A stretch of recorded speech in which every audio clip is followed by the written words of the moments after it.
you made a really clear distinction between 3 different ways of delivering power, would I say, or developing power? Sure. Something like that. And I thought it was quite nice, actually, and it was only when you mentioned it, I realized, yeah, that's very, very true, is that you can distinguish what people call internal force, excluding the people who don't believe in it, of course. But you can divide the internal force into 3 different levels. One would be a sort of physical fascia-based, you're talking about? Yeah. Soft tissue, fascia-based, stretching kind of stuff, internal force. Second one being chi. Yeah. Should stop there with that definition. And third one being mind tricks. Yeah. Maybe you would say. Not even, not as, I mean, tricks has a negative sort of connotation, but yeah, mind. So maybe you could explore those 3, how you define those. Okay, so the physical one, I would define as developing the ability to access the silk inside the body, is what I call it, the fascia. Okay. Yeah. So in my opinion, when we talk about pulling silk, it's talking about that aspect of the training. Okay. The physical, fascial network, stretching, unstretching, winding, doing all the stuff that stuff it does. That pulls and creates resistance inside your body when you move and stuff. Physical differentials through the membranes. Okay. Yeah. So somewhere in the classics they say, you know, the internal force uses the membranes, that kind of idea. Sure, like I Ching methods. Yeah. Yeah. It's still the physical part of internal. And I think, I'm not saying that it's physical as in it's not internal, it's just the physical part of the internal.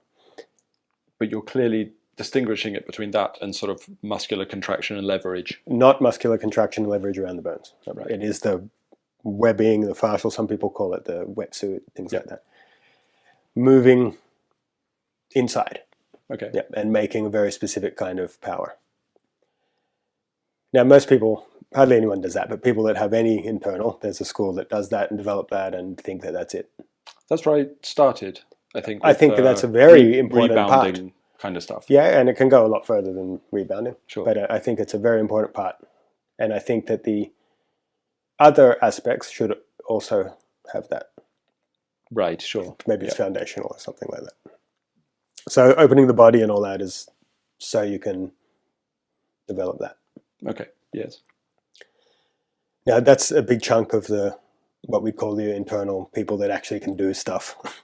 So that, yes. A high percentage of the, if there's this many people think they're doing internal arts and this many that can do something, sure. Right? Yep. Most of them are doing that. Sure, yes. Yeah. And then the next biggest chunk, which is almost everyone else, has developed some kind of mind skill.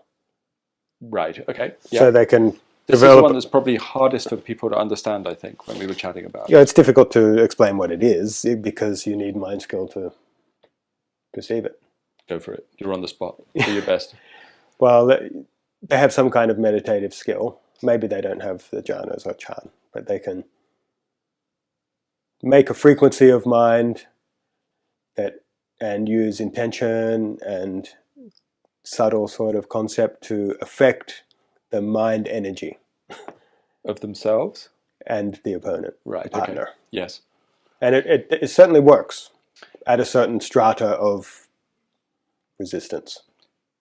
Yes. Yeah. I think that's quite important, isn't it? Within a certain, not even compliance, but a framework where the conditions have to be right between both people. I mean, it would be pretty hard to do when somebody's trying to hit you with a baseball bat. Yeah, very difficult. Yeah. But the silk, the fascial thing, will work just fine against the guy with the baseball bat. Sure. If you're good enough at it. Yeah, and you can make it tensile enough, strong enough. And it's you know, you don't need to be in like a special.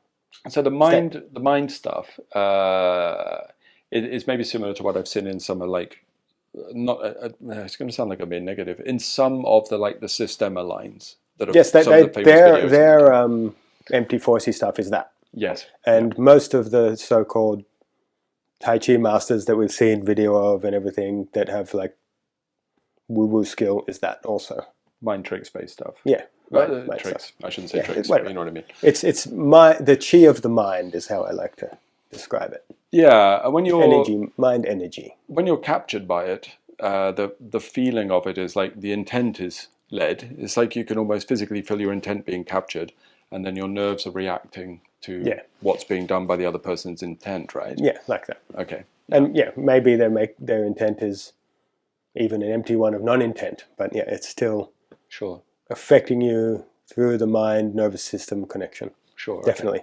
Okay, so that's, let's say the first one is 60% of people that are good, and then that's 30%, and maybe there's 10% of the last category, which is people that actually cultivate qi, the substance. Right, okay. Yeah. Which is super rare as far as I can tell. And you referred to it as a substance. Yeah. Okay, yeah. You know, like it's funny, when I first heard about qi, read about qi, you know, got into the arts, it was definitely a substance. Like the sort of beginner's books when you don't really know much about it. Yep. Yeah. And then you gradually get educated, indoctrinated to that, oh, it's a process, oh, it's this, oh, it's that, it's, you know, everything else except a substance. It couldn't possibly be a substance. Yeah, Chinese. Otherwise, science would know what it is, and they would have found it. Yes. Right? So you get indoctrinated out of that. At least that happened to me for some time. And then I realized much more directly through experience, oh, yes, it is a substance. So I think it's a substance that is developed and built under certain conditions. Okay. Yeah. And then if you use that for your art, whether it's Qigong or Taiji or whatever, that's the sort of third category. So I break it up into these three ways: physical, mental, and proper internal Qi.